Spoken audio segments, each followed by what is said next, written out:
কেমন আছেন সবাই? তো ভালো আছেন? তো খুব সুন্দর একটি জায়গা। এটা আমাদের বাড়ির দক্ষিণ পাশে। তো এখানে অনেক ফলের ফুলের গাছ আছে। তো আমার চোখে ওই যে একটা করমজা গাছ আছে, এখান থেকে করমজা ছিঁড়ে খাবো। আর এই যে লাউবা মানে সারাক্ষণ জ্বালায়। তো চলুন আমরা করমজা গাছের কাছে যাই। আর করমজাগুলো কেমন একটু দেখি।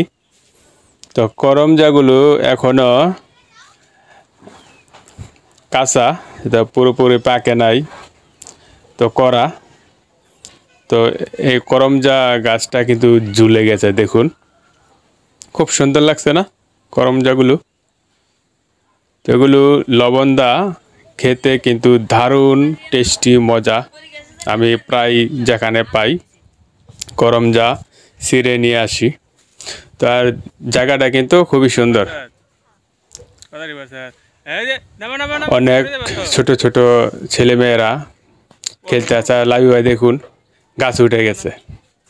আরও হচ্ছে লাবিবার জ্যাঠাতো বোন, নাম হচ্ছে নুসরাত। করমজা দেখুন, প্রতি বছরই করমজা ধরে এখানে। আর কিছু লেচু গাছও আছে। তো গাছটা কিন্তু মোটামুটি বড়, কিন্তু ঝুলে গেছে। তো এই যে ওর নাম হচ্ছে নুসরাত। ও আম নিয়ে আসছে।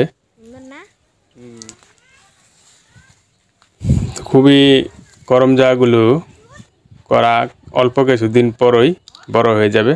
তারপরও আমি করমজা খাচ্ছি, খুবই টেস্ট এবং খুব ভালো লাগে আমার কাছে করমজা। তো আমি করমজা দেখলে লোভ সামলাইতে পারি না, নিয়ে আসি খাওয়ার জন্য। তো জায়গাটা কিন্তু খুবই সুন্দর, অসম্ভব সুন্দর।